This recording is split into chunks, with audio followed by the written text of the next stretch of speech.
So in this video, we're going to talking about non-current liabilities.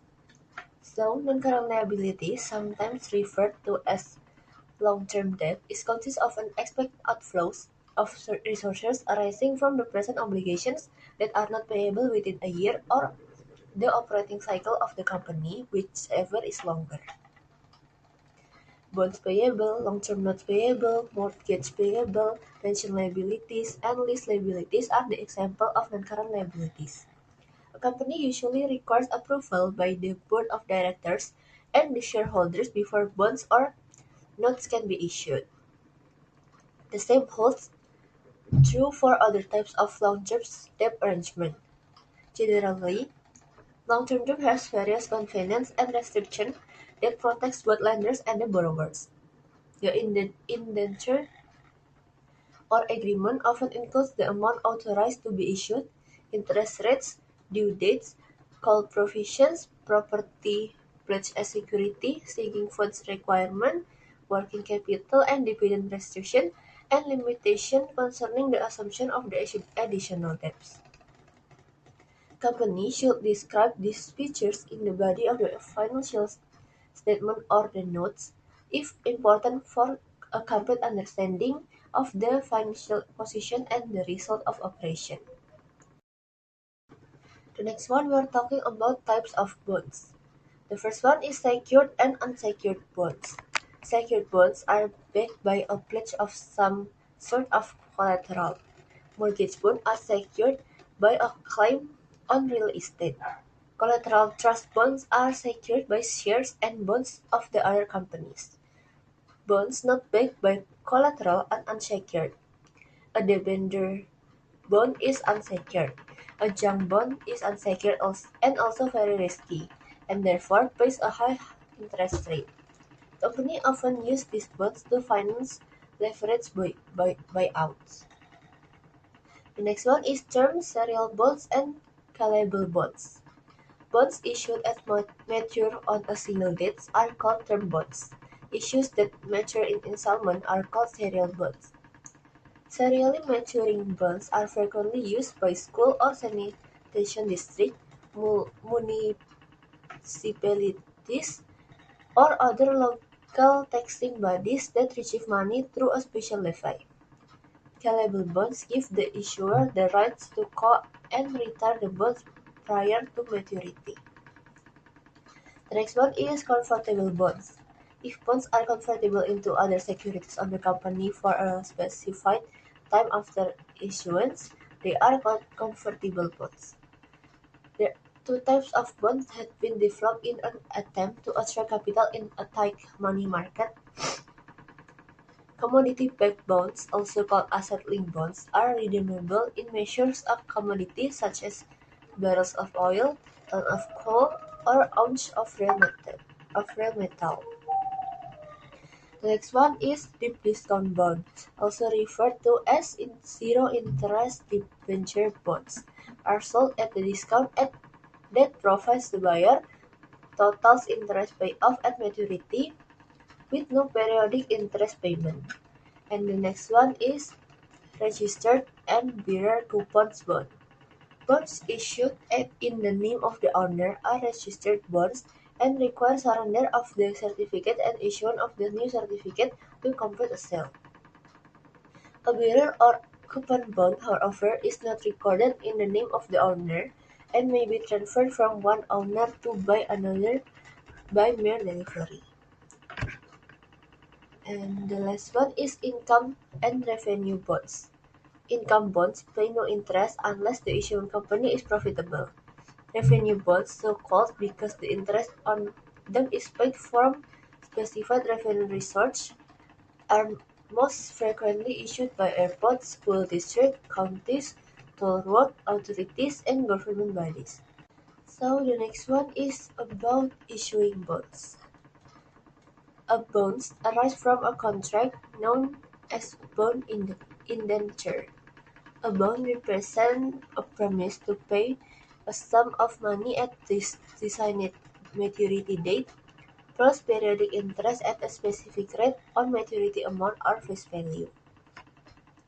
Individual bonds are evidenced by a paper certificate and typically have a €1,000 face value.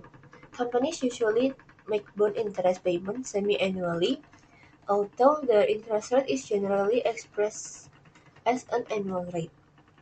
The main purpose of bonds is to borrow the long term when the amount of capital needed is too large for one lender to supply.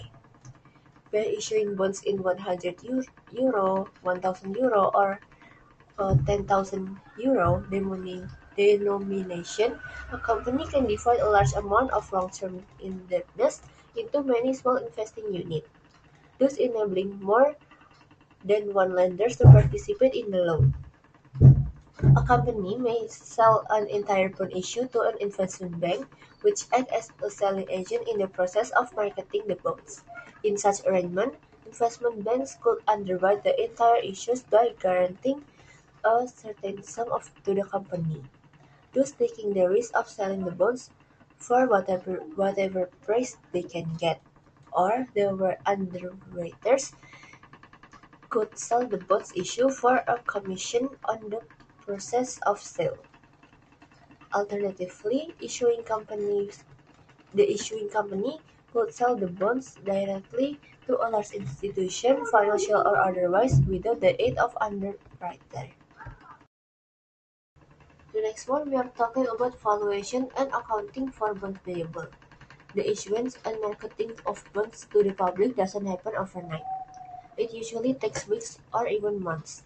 First, the issuing company must arrange for underwriters which help market and sell the bond.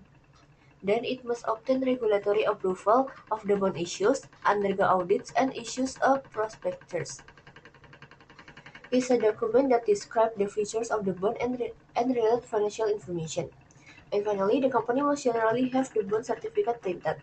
Frequently, the issuing companies establish the term of a bond in the indenture well in advance of the sale of the bond. Between the time the company sets these terms and the time it issues the bond, the market conditions and the financial position of the issuing company may change significantly. Such changes affect the marketability of the bonds and the selling price. The selling price of the bond is a set of the supply and demand of buyer and sellers, relative risk, market condition, and state of the economy. The investment community values a bond at the present value of its expected future cash flow, which consists of the first one interest and the second one is principal. The rate used to compute the present value of this cash flow is interest rate that provides an acceptable return on the investment commensurate with the issuer risk characteristic. And the interest rate written in the terms of the bond, indenture, or and often printed of the bond certificate is known as the stated coupon or nominal rate. The issuer of the bond set this rate. The stated rate is expressed as a percentage of the face value of the bonds, also called with the par value, principal amount, or maturity value. Okay, so next we are talking about bonds issued at par. If the rate employed by the investment community or the buyers is the same as the stated rate, the bond sells at par. That's the par value equals the present value of the bonds computed by the buyers and the current purchase price. To illustrate the computation of the present value of the bond issues, assume that Santos S.A. issues $100,000 in bonds dated January 1st, 2022, due in 5 years with a 9% interest payable annually on January 1st. At the time of the issue, the market rate for such bond is 9%. In the diagram is displayed both the interest and the principal cash flow.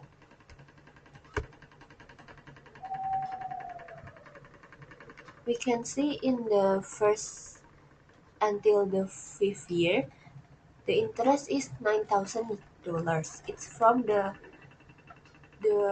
100,000 bonds multiplied with the interest rate.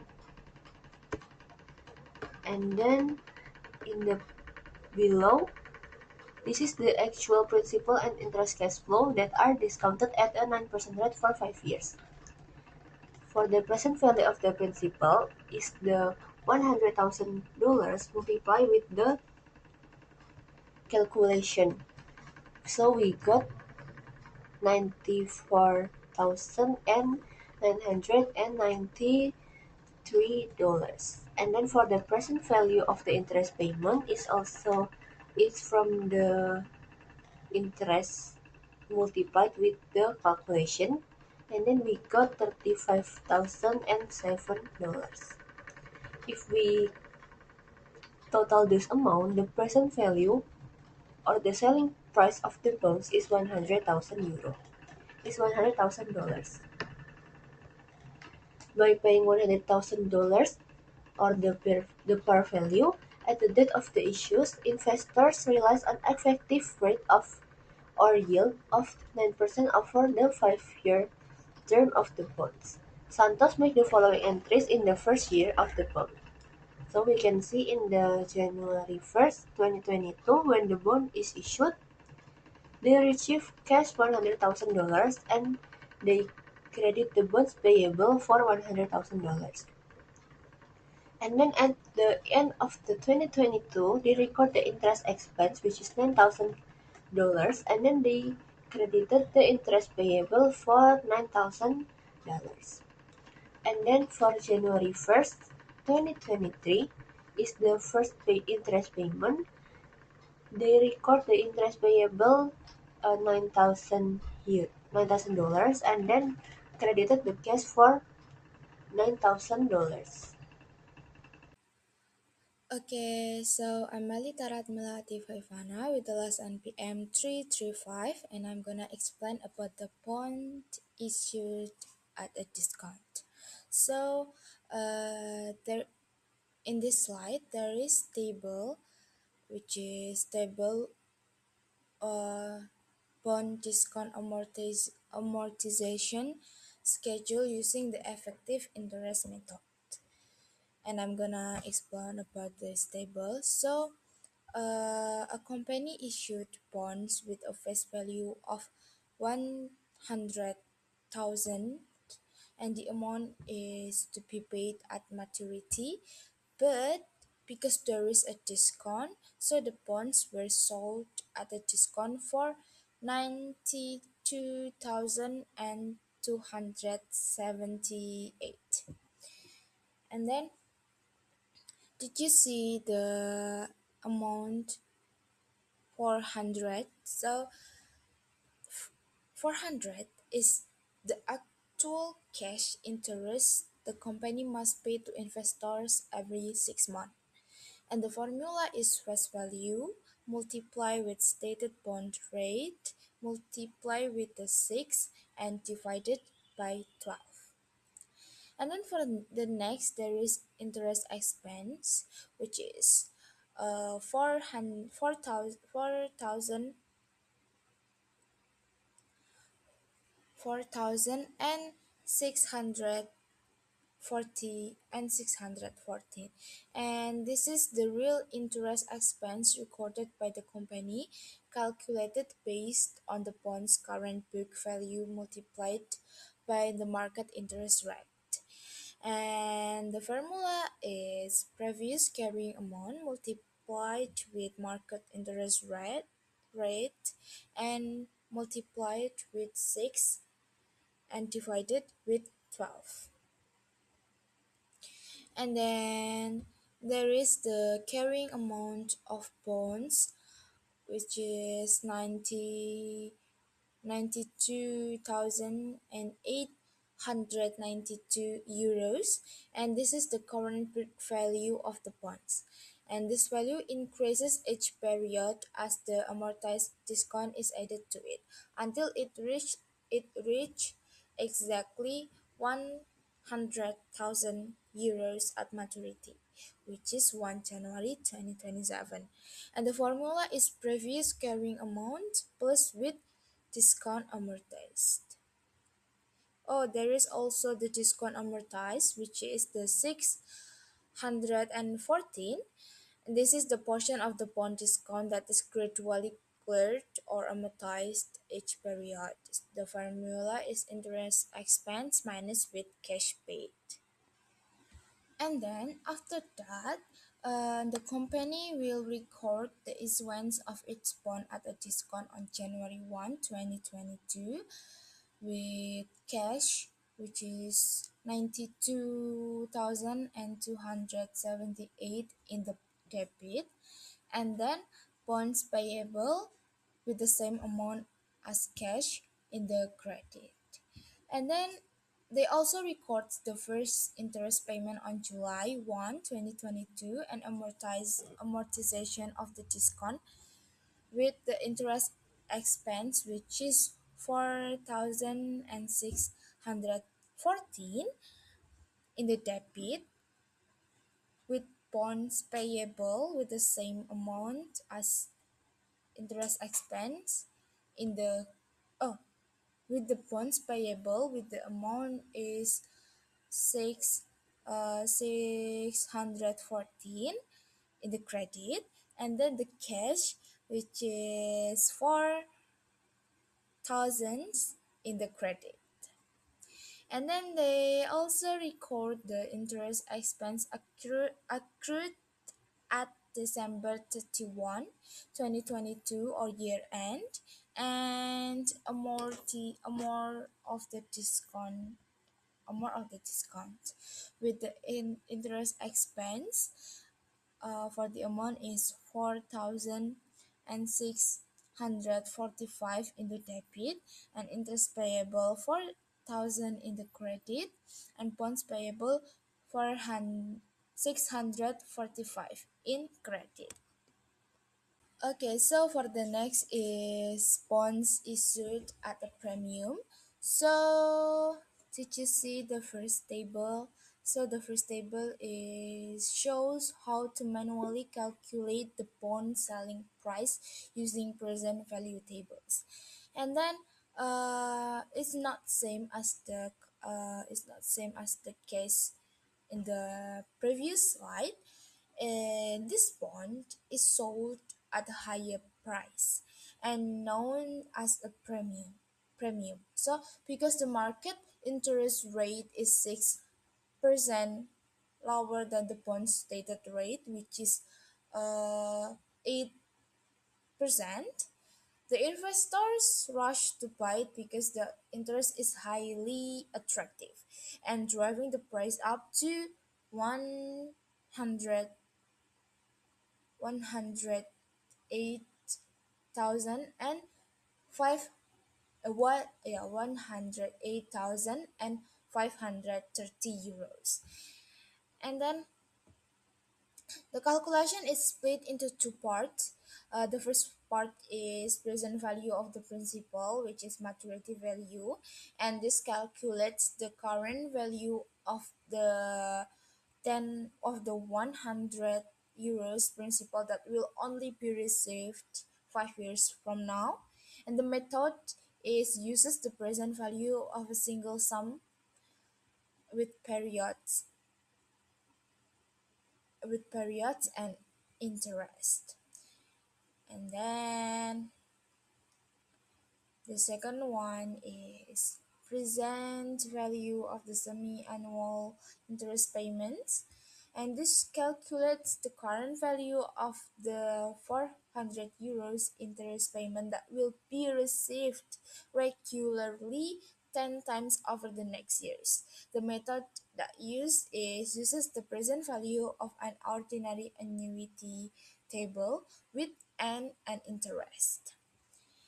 And then the final result would be 74,409 euros plus with 334,121 euros, and the result is 108,530 euros. For the next, look at the second table. So the second table is the continuation of the previous manual calculation, which is the bond premium amortization schedule using the effective interest method. It's kind of similar with the previous one, so let's discuss about it. So, since the company successfully sold the bonds at a higher price of 108,530 euros at the beginning, this extra value must be gradually written down or amortized each period until the book value returns to exactly 100,000 euros at maturity. And for did you see the case paid? So please see this case paid. The amount is for 1,000, right? So this is the actual cash interest the company is obligated to pay investors every 6 months, same as before. And the formula is face value multiplied with stated bond rate multiplied with 6 and divided with 12, same as the before also. And then the interest expense, this is the different amount, but the formula is the same. The formula is previous carrying amount multiplied with market interest rate and multiplied with 6 and divided with 12. The result is 3,256. And then the premium amortize also the same as the before. Oh, it's not the same. The premium amortize, the formula is case paid minus with the interest expense. And this is the portion of the bond premium that is reduced during that period. And then the next one is carrying amounts of bond. The current This is the current book value of the bonds. Unlike the discount scenario where the value increases in a premium scenario, this book value will gradually decrease each period as the premium amortization is subtracted. The formula is previous carrying amount minus with the premium amortized, and we got the answer is 107,786 and then for the next we have to record it. So the company records the issuance of its bonds at the premium on January 1, 2022, uh, the first cash cash, and the amount is 108,530 in the debit, and bonds payable with the same amount in the credit. And then for the next, the company records the first interest payment on July 1, 2022, and amortization of the premium with the interest expense 3,256 in the debit, and bonds payable 744 in the credit, and cash 4,000 in the oh the bonds payable in the debit. I'm sorry. So the bonds payable in the debit with the amount is 744, and the cash 400 in the credit. The next, we have the accruing interest. So the company prorates the premium by the appropriate number of months to arrive at the proper interest as expense. And then, like you see the table, the first table, the interest accrual is 1,30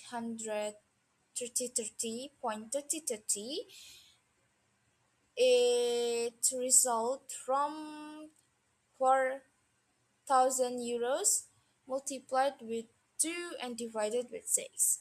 And then for the premium amortized is 2 248, and it result from 744 multiplied with 2 and divided with 6.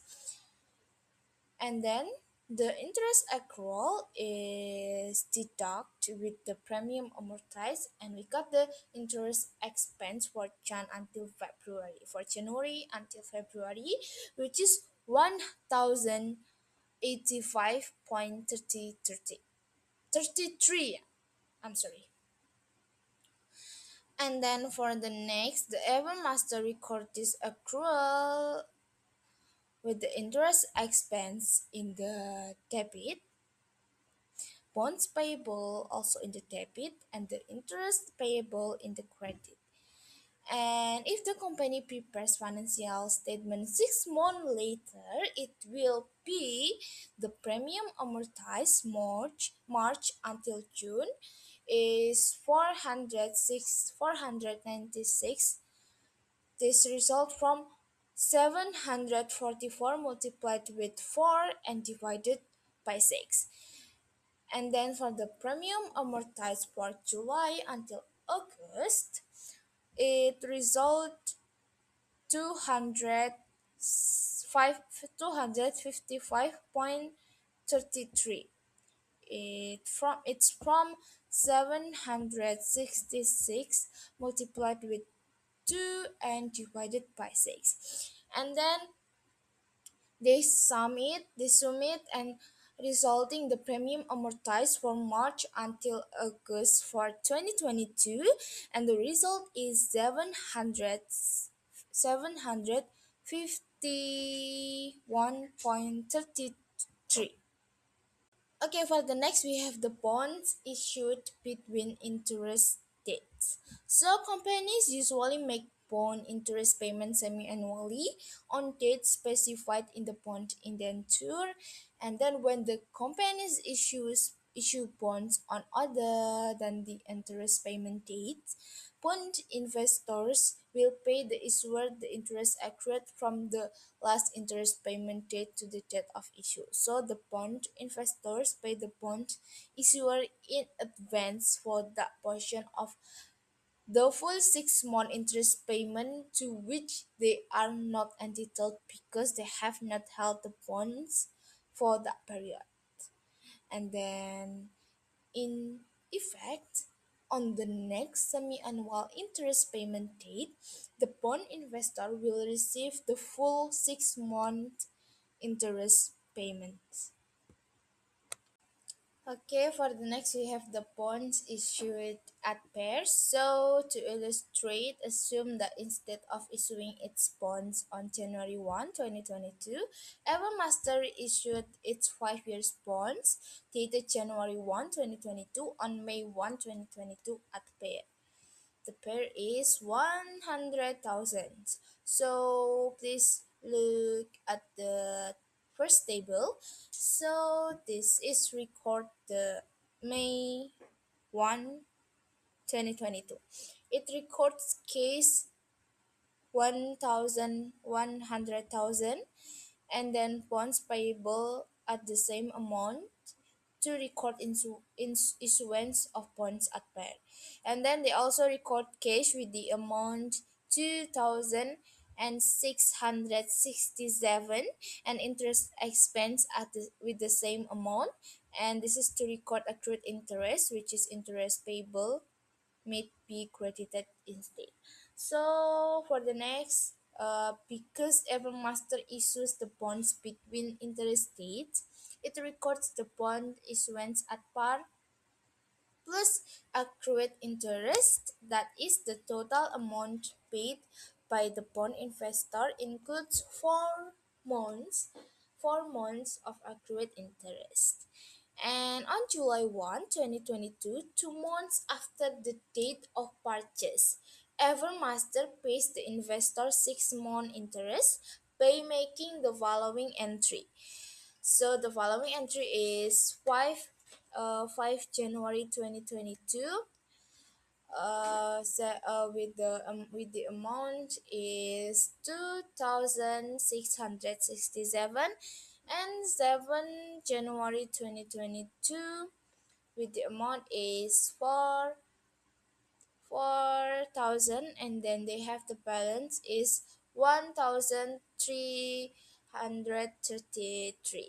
And then for July 1, 2022, they record the interest expense for 100 in the debit and cash with the same amount in the credit. This is to record first interest payment.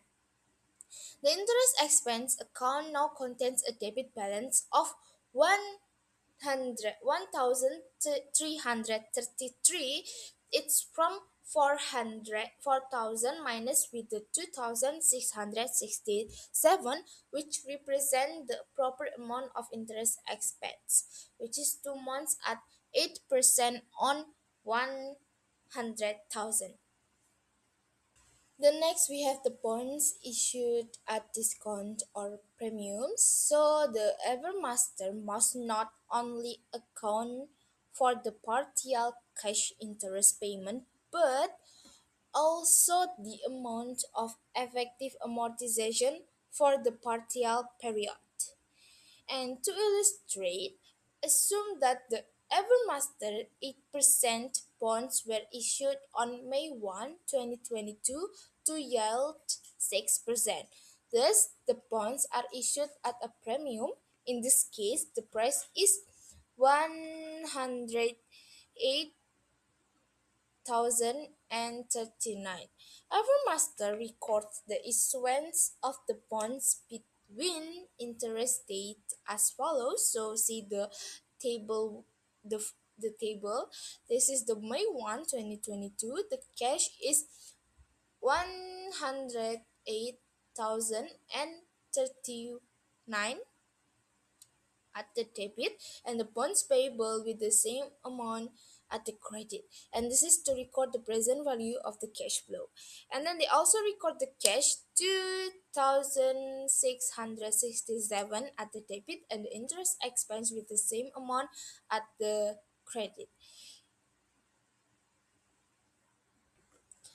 And this aims to record accrued interest, which is interest payable, might be credited instead.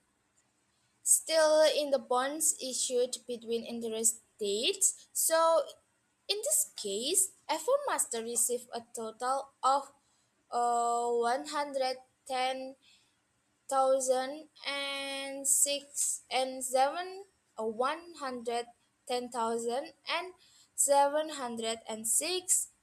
at issuance, comprised of the bond price of 108,039 euros plus the accrued interest, which is 2,667 euros. Following the effective interest procedures, Masters then determine interest expense from the date of sale, which is May 1, 2022, not from the date of the bonds, which is January 1, 2022, and on the computation using the effective interest rate of 6%. The bond interest expense for for the 2 months, which is May and June, is 1,080.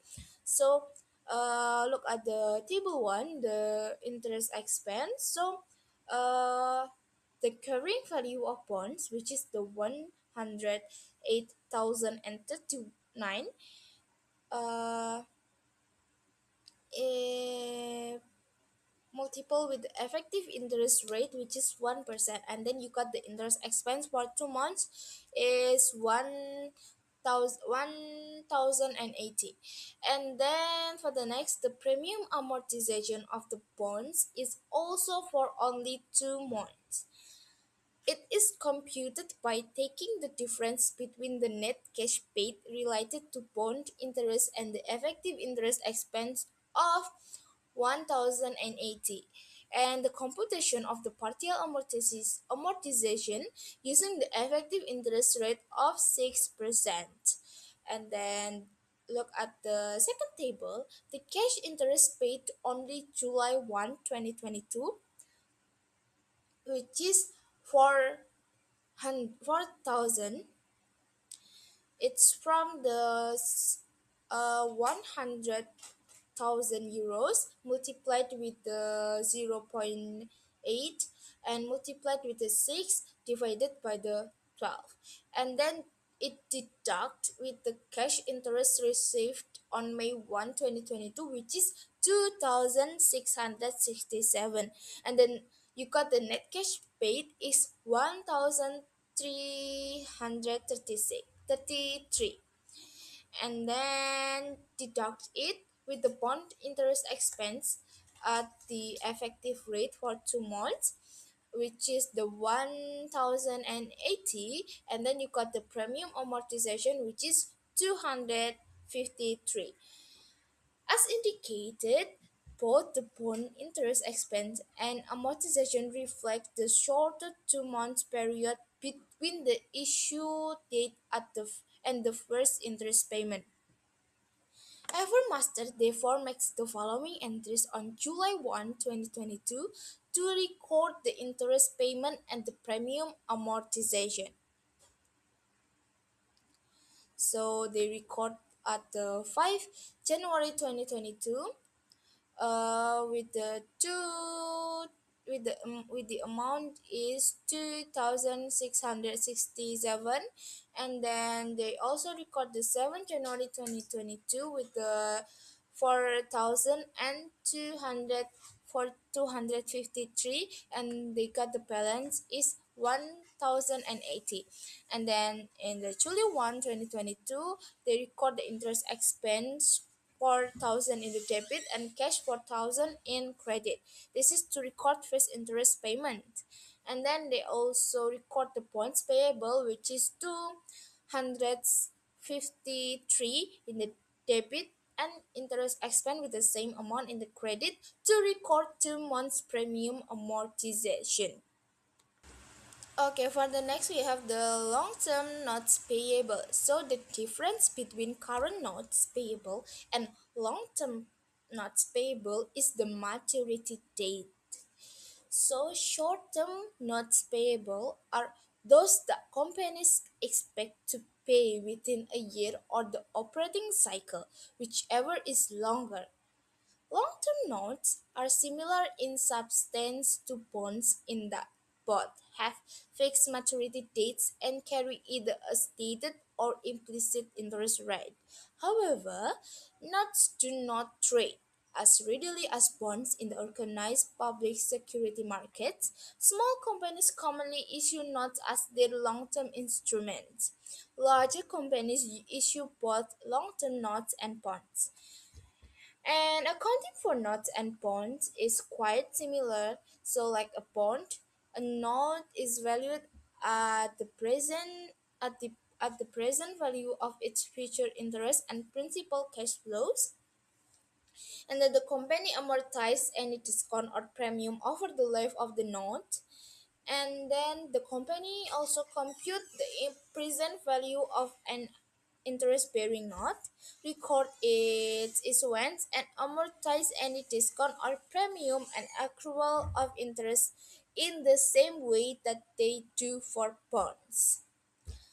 For the next, we have the notes issued at face value. So, let's discuss the recognition of 10,000 euros. 3 year not Scandinavian import issued at face value to Bigelow ASA. In this transaction, the stated rate and the effective rate were both 10%. The time diagram and present value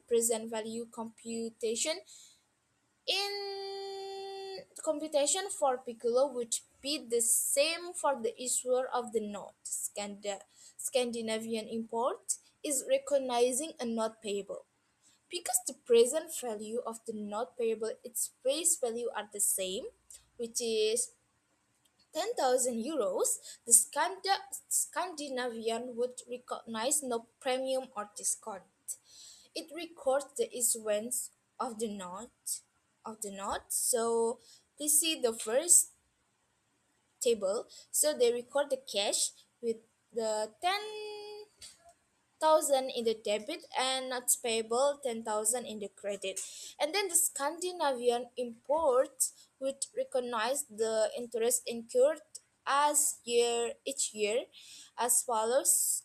Now look at the second table, which is the they record interest expense 1000 in debit 1000 in debit because it result from 10,000 multiplied with 0.10, or let's say it's 10%, and then they record the cash in the credit is 1000.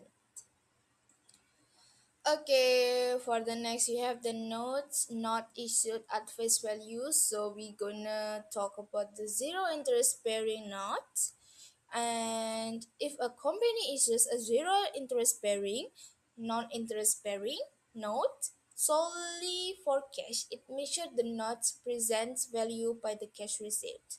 And the implicit interest rate is the rate that equates the difference between the face amount and the present value or cash received as a discount and amortize the amount to interest expense over the life of the note. Okay, it's kind of similar with the previous one. So, uh, please see the first table. This is a table that contains a table of not discount amortization schedule for a zero interest bearing note using the effective interest method. So the main difference between this case and the previous bonds is that this note carries a 0 100 stated interest rate. This means the company will not make any periodic cash interest payment to the investor during the long term. Instead, the company borrows a much smaller amount upfront and promises to pay back the full at the end of the year. So the smaller amount upfront is the 7,721.80, and then the full amount is the 10,000. So please look at the cash paid.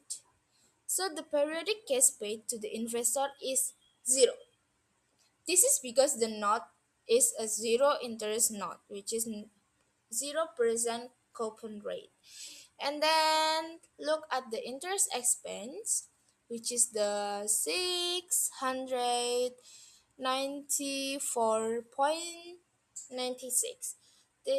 So the non-cash interest expense that the company must still recognize each year. This expense is calculated by multiplying the current carrying amount by the 9% market or effective interest rate. The formula is a previous carrying amount multiplied with the 9%. And then now look at the discount amortized, which is the 690. Oh yeah, discount amortized. So this is the portion of the not discount that is amortized shifted into interest expense. Since case paid is zero, the entire interest expense automatically becomes the amortized discount account. The formula is interest expense minus with the cash paid.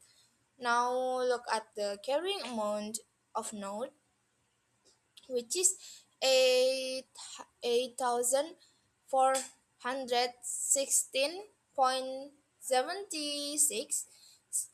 This is the current book value of the not payable. This carrying amount will gradually increase at the end of each year as the amortized discount is added to it, until it reached the full face value of $10,000 at the end of year 3. So the formula is previous carrying amount plus discount amortized. And then after that, the company, which is Turtle Cove, records interest expense at the end of the first year using the effective interest method. So they record it with the interest expense 694.96 at the debit. This is from the 7,721.80 multiplied with the 9%, and then they also record the notes payable with the same amount, which is 694.96 in the credit side.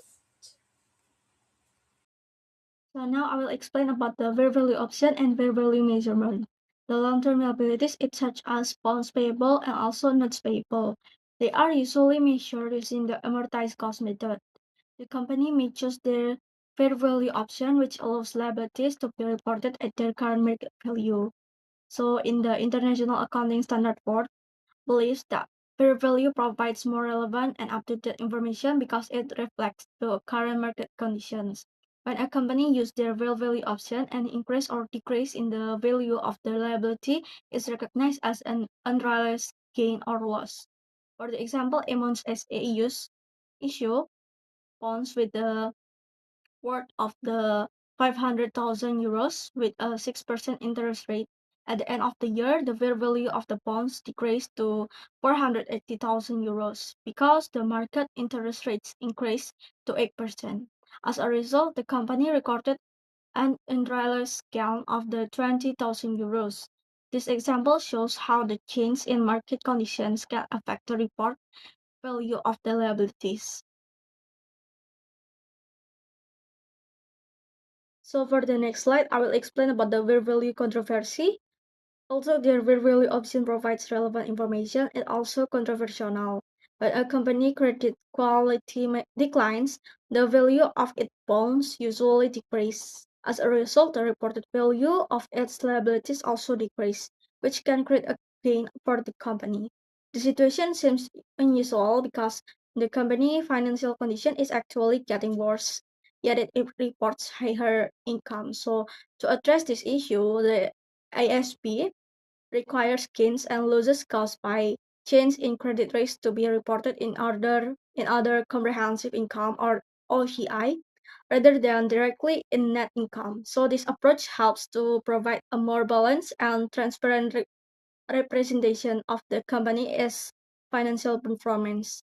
Overall, the controversy highlights the trade-off between the relevance and faithful representation in financial reporting. Next, we will discuss about the off-balance sheet financing. Off-balance sheet financing refers to obtaining funding without reporting certain liabilities of the statement of financial position. So the company may use this method to reduce the reported debt, improve financial ratios, and increase their ability to obtain financing from the lenders. There are two common forms of the off-balance sheet financing. The first is a non-consolidated subsidiary. It is the arrangement the parent company owns less than 50% of the subsidiary, so the subsidiary is asset and liabilities are not included in the parent company's financial statement. And then the second form is a special purpose entity or SPE. As an SPE is created for a specific project, allowing the related assets and liabilities to remain disparate from the parent company's account. And then the several well-known the companies such as Enron, Air Berlin, HSBC, and Sina Construction Bank have been associated with off-balance sheet financing practice. So now we will discuss about the reasons for off-balance sheet financing and current development. There are several reasons why companies use off-balance sheet financing. The first is companies may believe that lower reported debt improves the appearance of their financial position. And then the second is same loan agreements limit the amount of debt a company can have. By keeping certain obligations of the balance sheet, companies may avoid violating those restrictions. And then the third is historical cost accounting can sometimes understate the asset values, making debt levels appear higher than they actually are. And then because of the concerns about the transparency, accounting regulators have introduced strict disclosure requirements. Today, organizations such as the ASP and the SEC require companies to provide more detailed information about the contractual obligation and financing arrangement. For the example, Novartis report total contractual obligation of approximately 42 billion 66 million US dollar, including the financial debt, lease commitments, and pension obligation, also the research and development commitments. These requirements it helps the investor to better understand a company's future obligation. So now we are going to talk about the presentation of non-current liabilities. Non-current liabilities are the long-term obligations that are due beyond 1 year. These liabilities are reported in the statement of financial position and explain the features in note to the financial statement. The companies usually disclose important information such as the type of liability, the maturity dates, the interest rates, the collateral, the creditor restriction, and the future payment schedules. Using Novartis as an example, the company reported total non-current liabilities of 37 billion 264 million US dollars in 2018. The company also provided a detailed maturity schedule showing when its debt payments will be due over the following years. For the example, debt due in 2019 was the 3 billion 190 million dollars, while debt due after 2023 was the 13 billion 419 million dollars. So such as disclosure help investors and creditors evaluate the timing and amount of the future cash outflows and assess that company can be long-term financial stability. Stay tuned. So now we will going to talk about the analysis of non-current liabilities. It's analyzing non-current liabilities helps investors and creditors to evaluate a company's long-term solvency and ability to meet future obligations. The one important measure is the debt to asset ratio. This ratio is calculated by dividing the total liabilities by total assets. For the Novartis, total liabilities were 66 billion 871 million dollars, while the total assets were 145 billion 563 million dollars. So this result in a debt to asset ratio of 46%. A higher ratio generally indicates the greater financial risk because more than assets, it's financed by debt. Another important measure is the times interest earned ratio, which is the second step.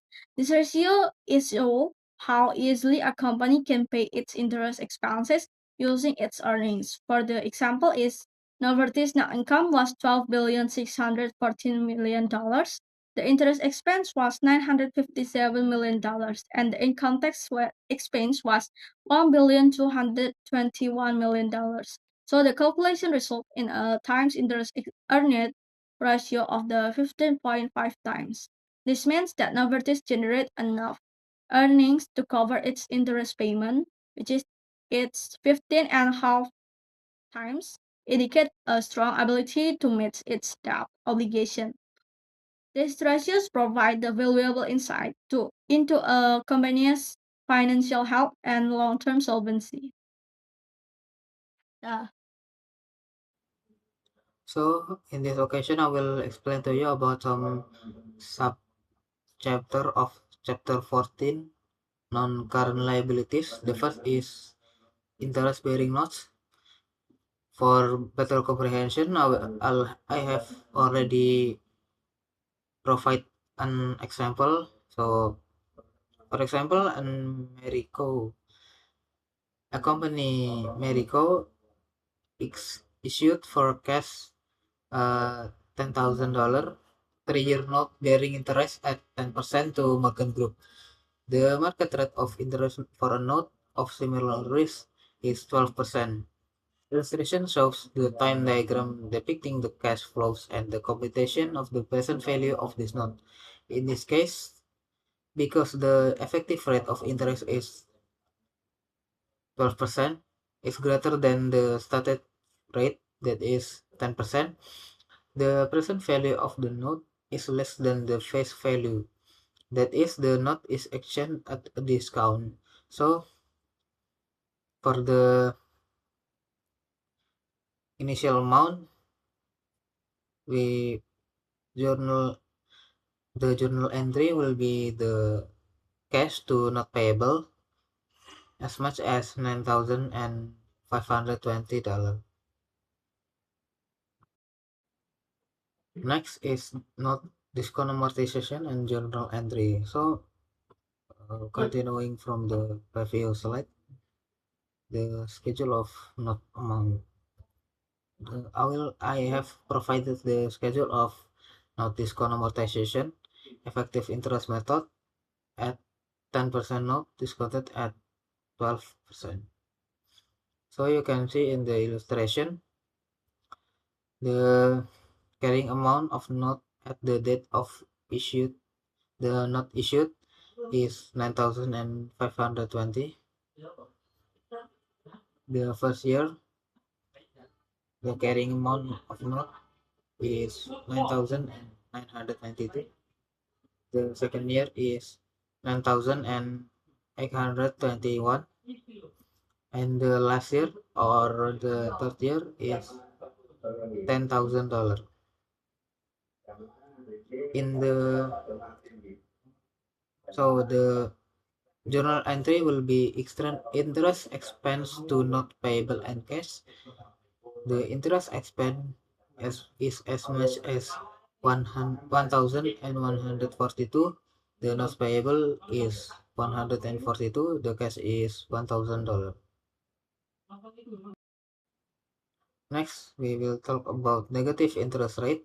So in a negative interest rate debt offering, the investor provides money to the borrower, and over the time of the investment receives a back smaller amount than the original investment. This is the opposite of a traditional or positive interest rate debt offering, where the amount received over a lifetime of the investment is greater than the amount invested. The common issue has been the central banks. However, some businesses have issued debt that has traded a zero or N or negative rate. The reason they are willing to accept this negative return has to do with the regulatory requirements and business practices, such as banks that have a regulatory requirement to hold a portion of their assets in very low risk and highly liquid securities. To fulfill this requirement, banks have almost always invested in debts from central banks, since they are backed by these banks' national governments and are viewed as essentially risk-free. Next, I will talk about special notes payable situations. So, the first is not issued for property, goods, or services. Sometimes company may receive property, goods, or services in exchange for note payable. When exchanging the debt instrument for property, goods, or services in a bargain transaction entered into at arm's length, the stated interest rate is presumed to be fair unless the first, no interest rate is stated, or two, the stated interest rate is unreasonable, or three, the stated face amount of the debt instrument is materially different from the current cash sales for the price for the same or similar items, or from the current fair value of the debt instrument. In these circumstances, the company measures the present value of the debt instrument by the fair value of the property, goods, or services, or by an amount that reasonably approximates the fair value of the note. If there is no stated rate of interest, the amount of interest is difference between the face amount of the note and the fair value of the property. Next, I will provide you an example of non-cash note transaction. So, Scenic Development is Lens having a cash sale price of $200,000 to Healthspa Services. In exchange for the land, Healthspa gives a 5 years, 200,000 90 290 93,899 zero interest bearing note. The 200,000 cash sales price represent the present value of the 293,899 note discounted at 8% for 5 years. Should both parties record the taxation of on the sale date at the face amount of the note, which is 293,000 and $899.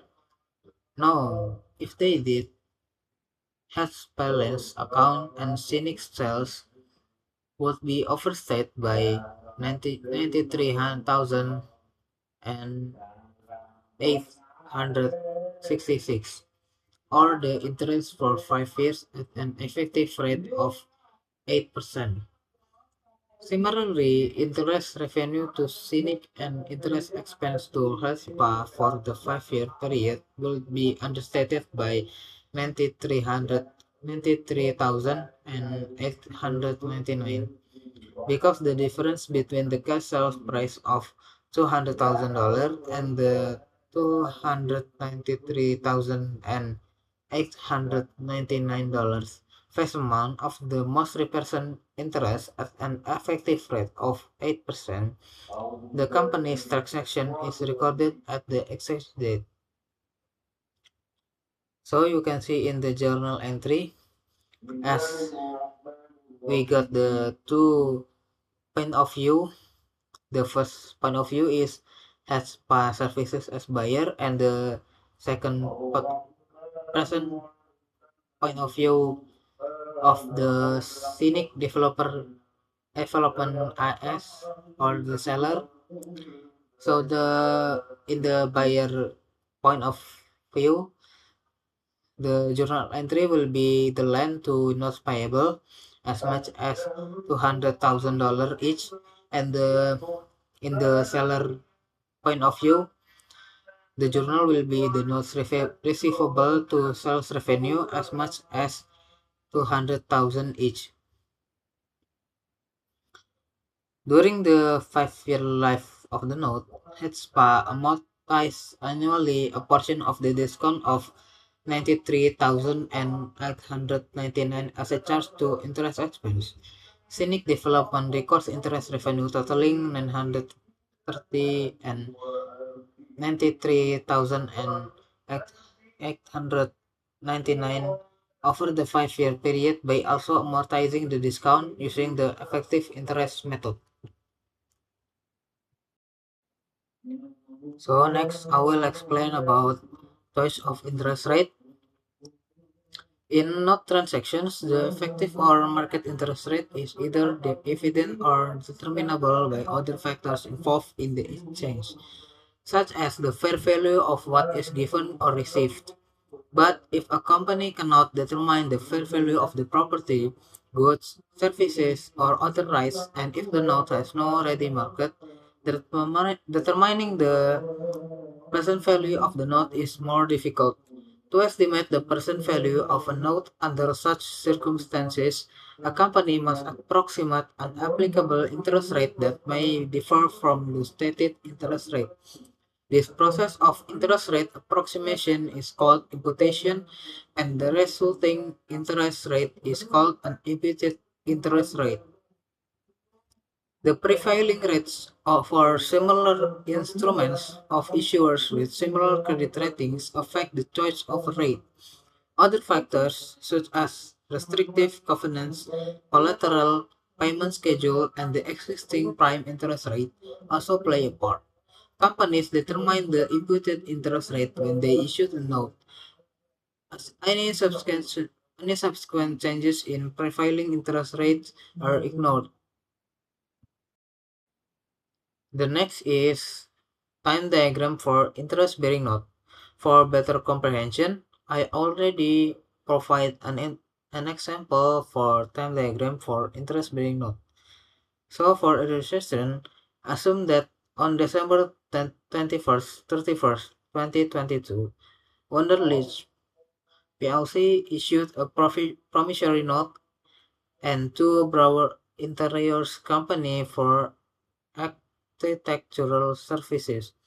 The note has a face value of $550,000 and due date of December 31st, 2027, and also bears a stated interest rate of 2% payable at the end of each year. Wunderlich cannot readily determine the fair value of the architectural services, nor is the note readily marketable. On the basis of Wunderlich credit rating, the absence of collateral, the prime interest rate at the date, and the prevailing rate interest on Wunderlich other understanding debt, the company imputes an 8% interest rate as appropriate in these circumstances. So as you can see, the initial amount of the note is 550,000 at the interest rate of 8% in 5 years. So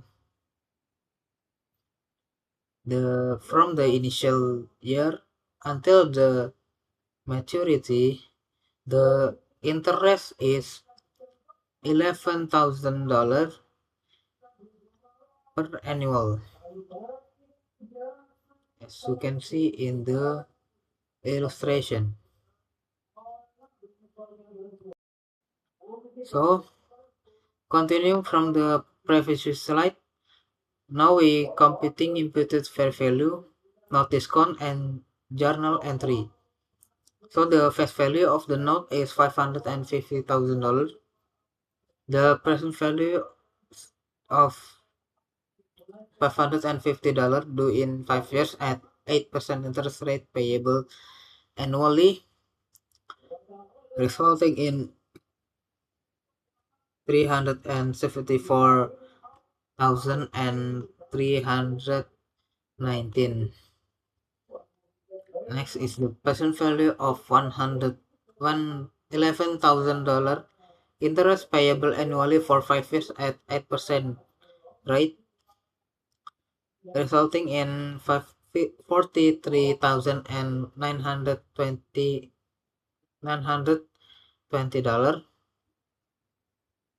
So the present value of the note is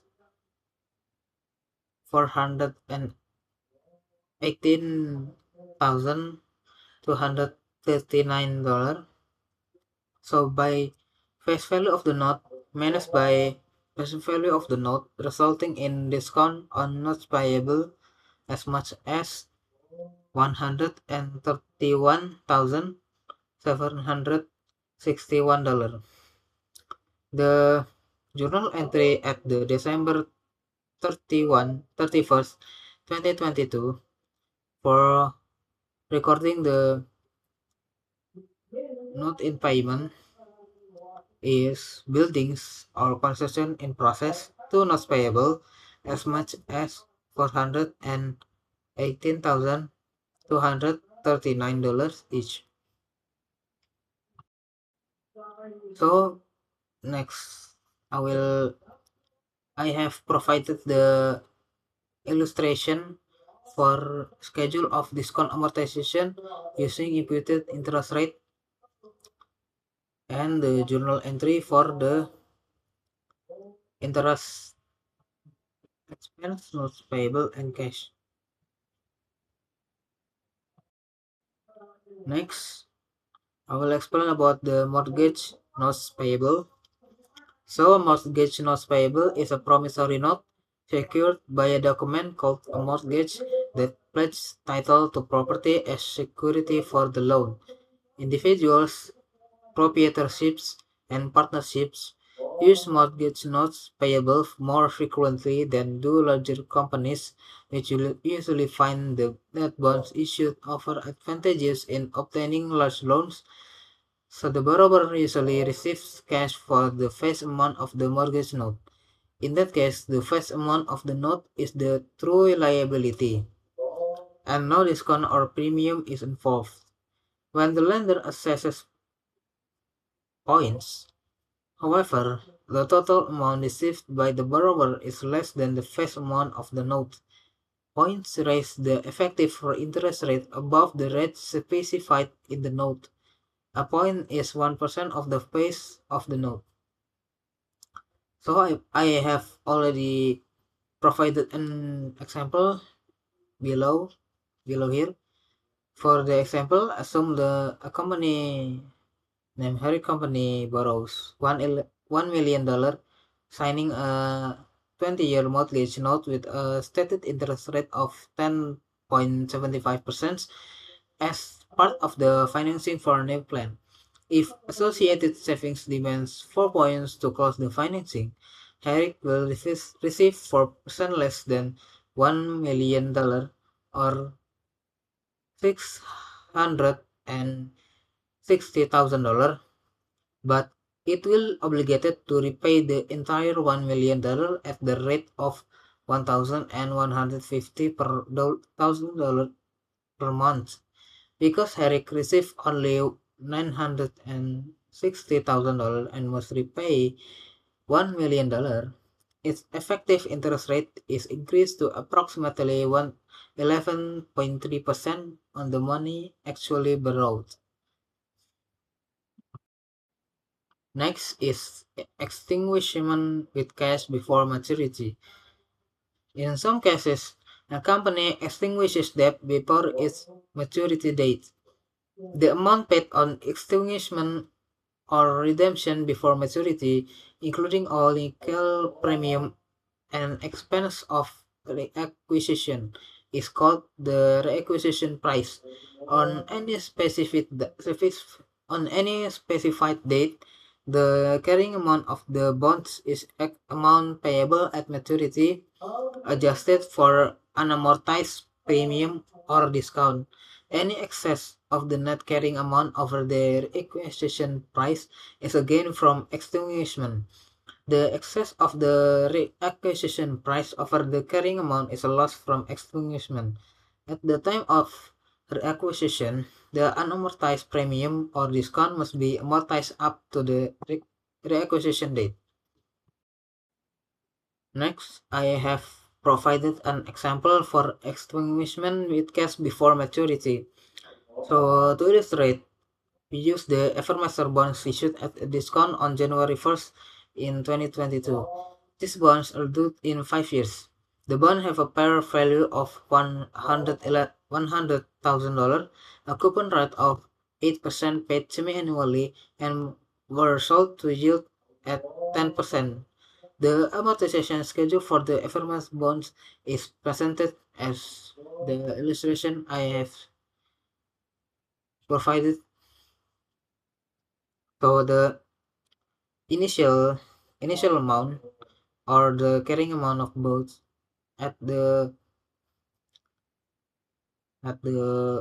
date of the note issued is $92,278, and the cash paid at the the second the second stage is 400,000, and so on.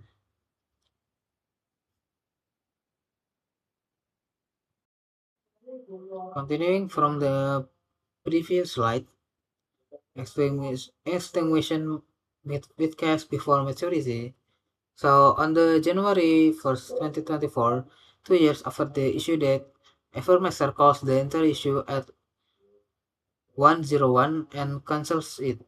As indicated in the amortization schedule, the carrying value of the bonds on January 1st, 2024 is 94,925. The illustration indicates how Evermaster computes the loss on redemption or extinguishment. So to record the loss on extinguishment, first we determining the reacquisition price, that is $101,000, and minus the carrying amount minus by the carrying amount of bonds redeemed, which is 94,925 dollars. So the loss on extinguishment is $975. Then, affirmators record the acquisition and cancellation of the bonds. So to record the journal entry to record the requisition and cancellation of the bonds. So the bonds payable and loss on extinguishment of debt to cash. The bonds payable, which is 9400 and 94,925, and loss on extinguishment of debt, which is $9,055, to cash, which is $101,000. Next, I have provided the example of transfer of assets. So assume that Hamburg Bank loaned $2 million to bond mortgage company. In turn, invested this money in residential apartment buildings. However, because of the low occupancy rates, it cannot meet its loan obligations. Hamburg Bank agrees to accept real estate with a fair value of $19 million from bond mortgage in full settlement of the $20 million loan obligation. The real estate has a carrying value of $21 million on the books on bond mortgage. The debitor records this transaction as follows. So your journal entry on the bond mortgage point of view is the not payable to Hamburg Bank, loss on the disposal of real estate to real estate, and gain on extinguishment of debt.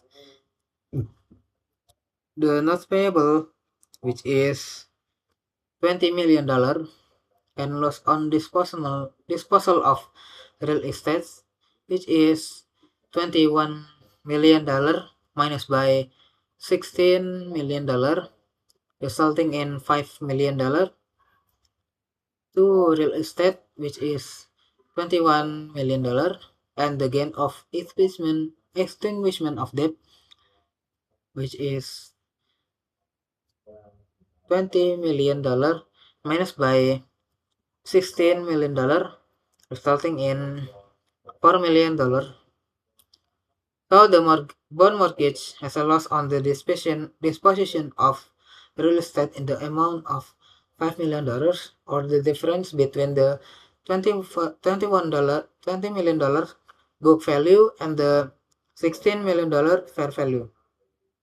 In addition, it has a gain on settlement of debt of $4 million, or the difference between the $20 million carrying amount of the note payable and the $16 million fair value of the real estate.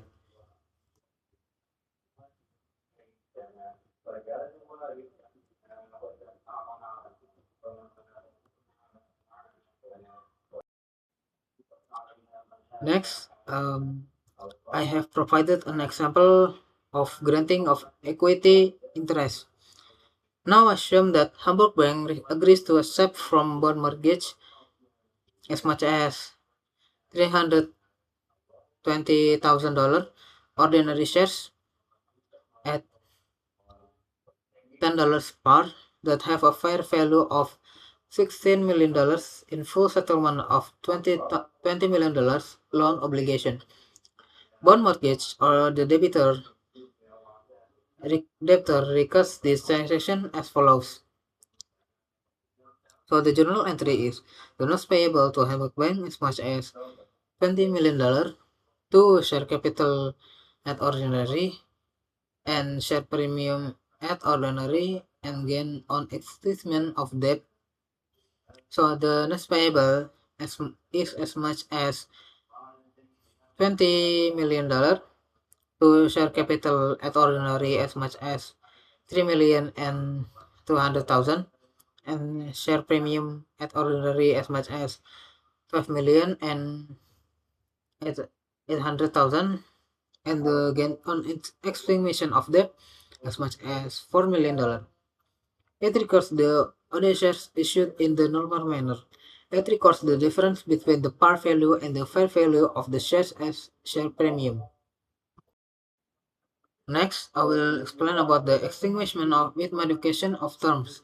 So practically every day, the Wall Street Journal of the Financial Times runs through a story about some company in financial difficulty, such as the Pay or BAG.